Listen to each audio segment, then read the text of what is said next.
देख रही हैं और अपने तन पर विद्यमान ठाकुर जी के हाथ के श्रृंगार को ध्यान से देख करके किशोरी जी इतनी मोहित है गई, इतनी मोहित है गई, अपने ही श्रृंगार को देख करके कह रही हैं, हे ललित तुम कितनी सुंदर हो। मतलब किशोरी जी के रूप पर कोई और मोहित ना भयो, किशोरी जी स्वयं मोहित है रही हैं। और मोहित क्यों है रही हैं? क्योंकि श्रृंगार जो है वो श्याम सुंदर ने किया। कोई मुझसे पूछ रहा हो परसों कि महाराज जी आप आरती से पहले आरसी क्यों दिखाए करो ठाकुर जी को। लाल जी को जो श्रृंगार है वो श्रृंगार किशोरी जी पधराम है, तो ठाकुर जी आरसी में वह श्रृंगार को दर्शन करें कि आज किशोरी जी कितनी आई है मेरे ऊपर। और जब लाडली जी को दर्पण दिखाया जाए तो लाडली जी ये भाव से देखें कि आज ठाकुर जी ने कैसे श्रृंगार किया मेरो। या हमारे आरसी ये ठाकुर जी को दिखानी चाहिए। और एक सामान्य भाव ऐसा है कि आप सब दर्शन करवे वारे, सो ठाकुर जी अर्चक सो कहें एने दिखा तो दे मैं कैसा लग रहा हूँ, सबके बीच में बैठा तो दियो तेने मुँह तो दिखा मैं ठीक लग रहा हूँ कि नहीं। सो ठाकुर जी को पहले आरसी दिखा में, फिर नेक दूर करके वहां में हम ठाकुर जी को देखें। तो ऐसी भावना है कि वास्तव में आप अब श्री जी तो ना बन सको, पर एक भावना ऐसी रखी जाए कि श्री जी की दृष्टि से लाल जी को देखो, अरे लाला बड़े प्यारे लग रहे, बड़े सुकोमल। किशोरी जी ने जैसे ही दर्पण में स्वयं कोई प्रतिबिंब देखो, मोहित है गई लाडली जू, और मोहित है करके अपने स्वरूप से ही कह रही है, हे ललित तुम कितनी सुंदर हो। और जैसे ये भाव कहो तो प्रतिबिंब को जो स्वरूप जा पर किशोरी जी मोहित है गई, वो ही स्थिर है करके स्थूल है करके प्रकट है गयो श्री ललिता जी को प्रादुर्भाव है। सहचरी श्री ललिता महारानी की। अब अंदर गहराई में जाइयो, जिनको ना पल्ले पड़ रही हो चुपचाप नीचे मुंह करके बैठ जाओ। पूरे विश्व को मोहित श्याम सुंदर करें, कामदेव को मोहित श्याम सुंदर करें, ऐसे श्याम सुंदर हमारी लाडली जी पर मोहित रहें, और वो लाडली भी जिन पर मोहित रहें वो हैं श्री ललिता जी।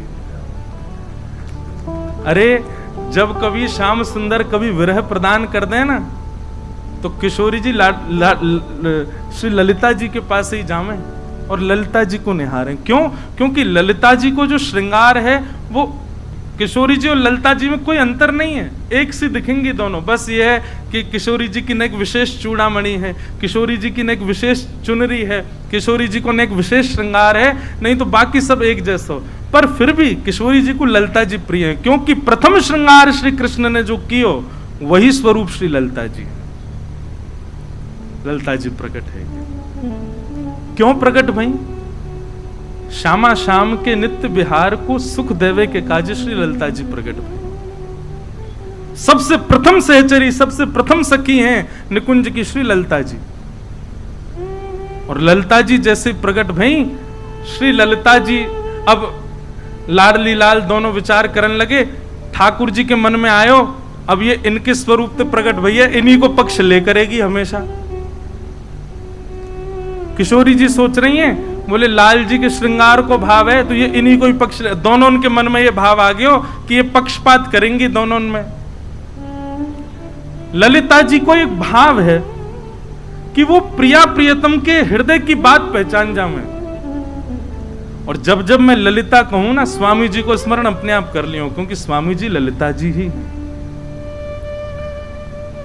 जैसे प्रिया प्रियतम के मन में आयो कि ये तो पक्षपात करेंगी, एक अकेली हैं, ठाकुर जी सोच रहे हैं किशोरी जी के स्वरूप में या हमारे इनको पक्षपात करेंगी, लाडली जी सोच रही हैं इनको श्रृंगार है या हमारे इनको पक्षपात करेंगी, इन्हीं की साइड करेंगी। तभी ललिता जी को लगी ना ये तो पक्षपात वाली बात नहीं, दोनों प्रिया प्रियतम को श्रम भयो। तो ललिता जी ने नेत्र बंद करके विचार किया और उन्हीं में से ही अनंत सहचरियां प्रकट हो गईं और निवृत्त निकुंज वहीं प्रकट हो गया। जितनी सखियां हैं सब श्री ललिता जी से प्रकट है। ऐसे करके एक निकुंज तैयार भई, जहां पे श्री प्रिया प्रियतम नित्य विहार करें। और वह निकुंज की चाबी कौन के पास है? ललिता जी के पास, श्री ललिता जी के पास। ऐसे श्री ललिता जी को प्रादुर्भाव है। अत्यंत किशोरी जी की प्रिय हैं ललिता जी।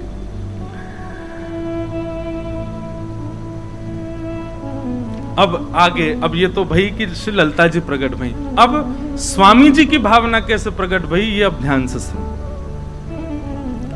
एक दिन की चर्चा है, द्वारिका में श्री द्वारिकाधीश अपने सिंहासन पर बैठे हैं और नारद जी दर्शन करने के लिए आए हैं। हमारे लोकेश भैया रोज कह रहे हैं, महाराज जी आप तो ऐसे लग रहे हो वर्षन से भक्तमाल कर रहे हो का। मैंने क्यों? बोले भागवत जी को आश्रय ना ले रहे ने को। अब मैं या को प्रेम भाव समझूं कि टोंड समझूं, वो समझ में नहीं आ रही।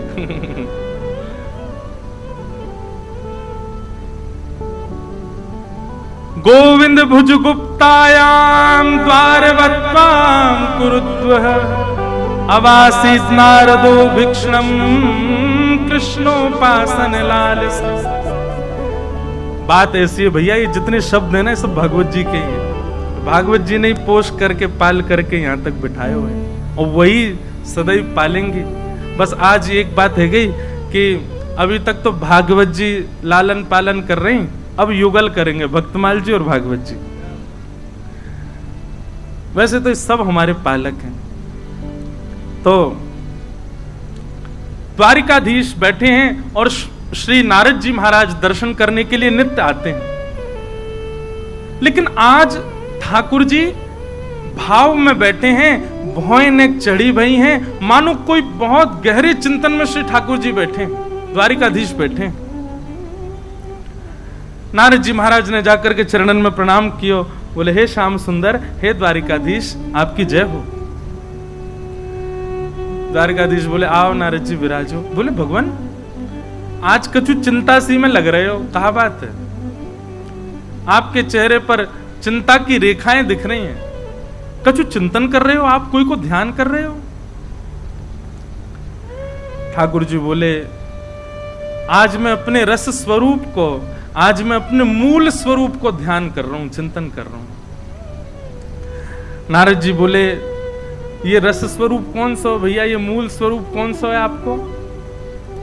तब श्री ठाकुर जी वर्णन कर रहे हैं, यमुना जी को तट है, वृंदावन धाम है, सघन कुंज है और वह कुंज में सुंदर रेती पड़ी है, वह रेती में सुंदर इत्र की सौंधी सुगंध आ रही है, वह रज के मध्य में श्री ललिता जी बैठी हैं और श्री ललिता जी के एक तरफ मैं विराज रहा हूं, दूसरी तरफ श्यामा जी विराज रही हैं, ललिता जी दोनों को लाड़ लड़ा रही हैं, वह दृश्य को मैं दर्शन कर रहा हूं। नारद जी बोले ये कौन सी उपासना है, ये कौन सा भाव है ठाकुर जी जाको आप चिंतन कर रहे हैं? ठाकुर जी बोले चलो दिखा के लामे, और नारद जी को हाथ पकड़ करके ठाकुर जी एक स्थान पर लेके गए, ऐसे स्थान पर लेके गए सूर्य का प्रकाश नहीं है वहां पर, सामान्य पृथ्वी जैसा वो अनुभव नहीं हो रहा है। 5 बड़े बड़े पर्वत हैं और उन 5 पर्वतों के सामने एक एक ऋषि विराजमान है।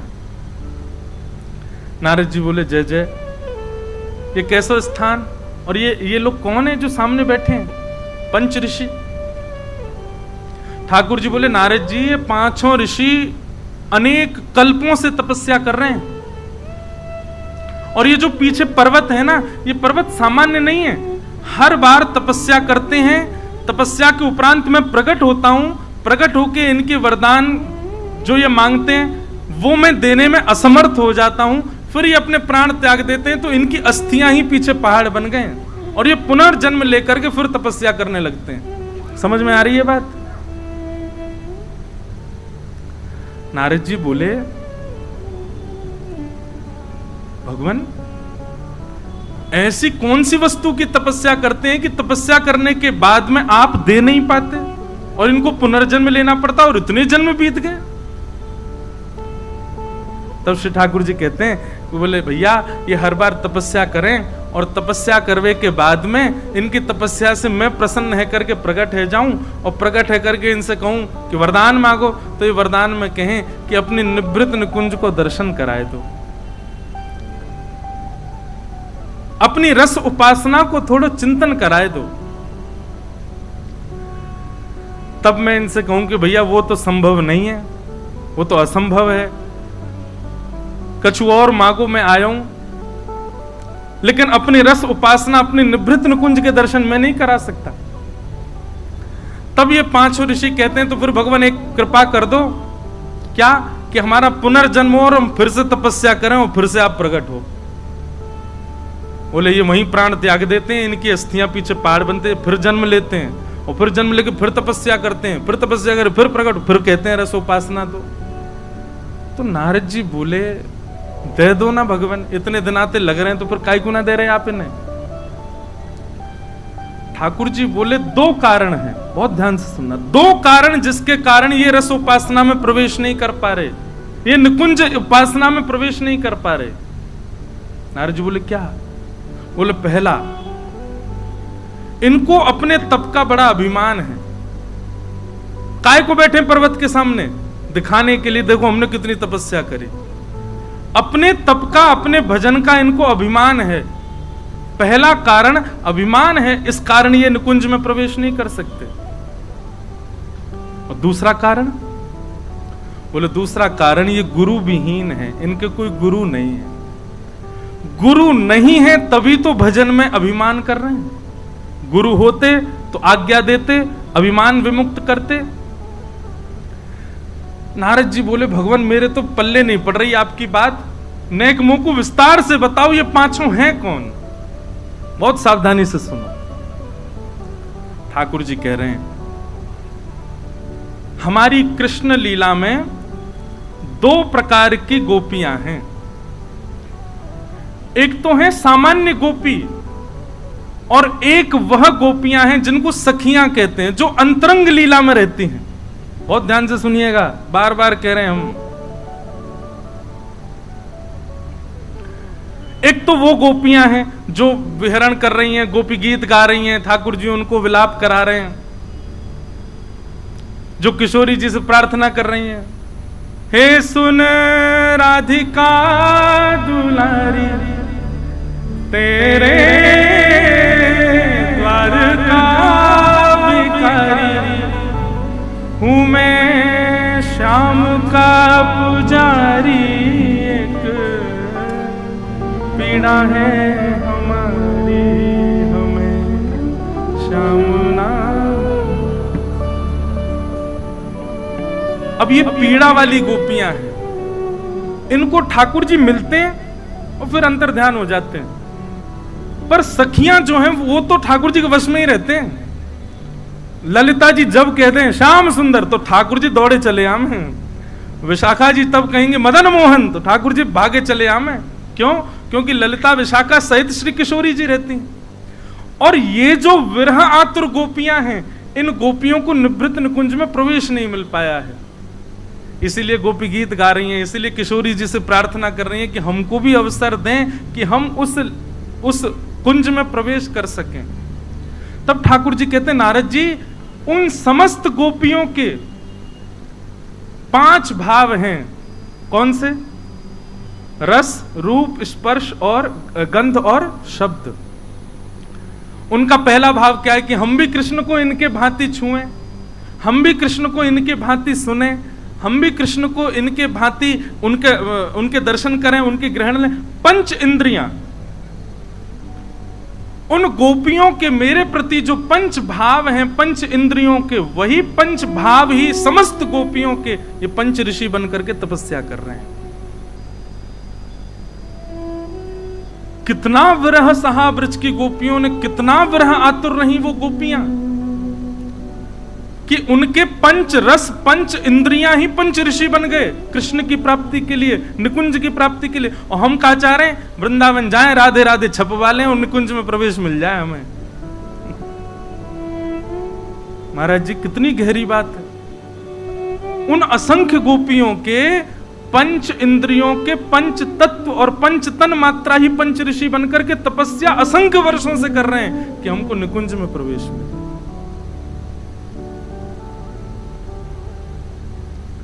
हम सोचते थे कान्हा कहीं कुंजन में होगा, हम सोचते थे कान्हा कहीं कुंजन में होगा, सोचते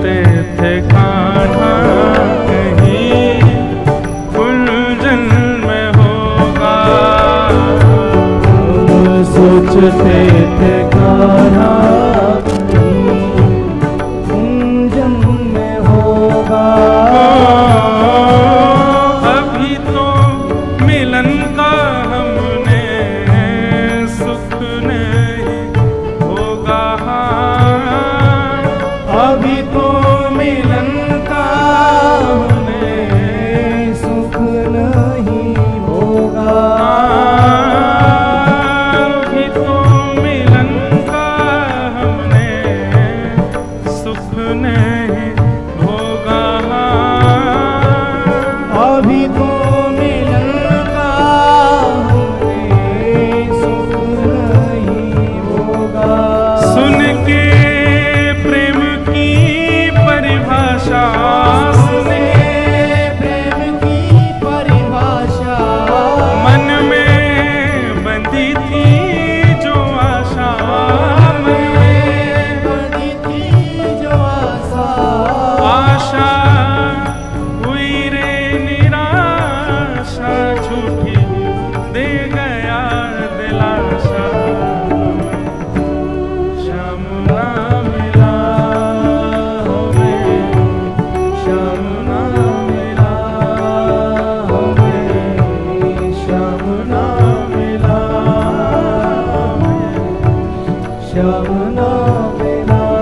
हे सुन राधिका दुलारी, सुन राधिका दुलारी, तेरे द्वार का भिखारी, तेरे द्वार का भिखारी, तेरे श्याम का पुजारी, एक पीड़ा है हमारी।